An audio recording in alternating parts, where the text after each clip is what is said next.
My question now to the administration, is revenge from the grave a crime? So I have to die first. They have to kill me first. So now they can't kill me anymore unless they want to die. Remember, they are known for political persecution. They suppress and oppress opposition. They assassinated their political enemy.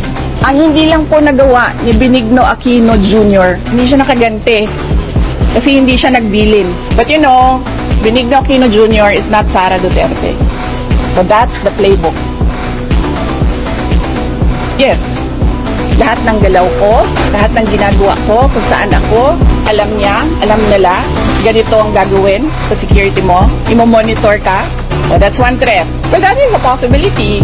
You see what they're doing right now? They are undermining my security.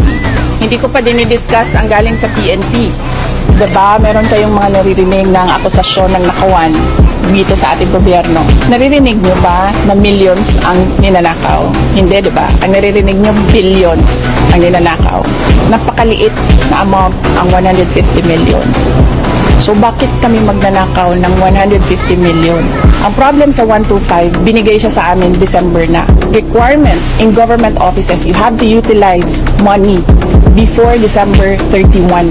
They cannot be divulged in public. It will compromise lives and security of personnel who are cooperating or who are nandoon sa kabila na asset. You cannot. That is why it is called confidential funds.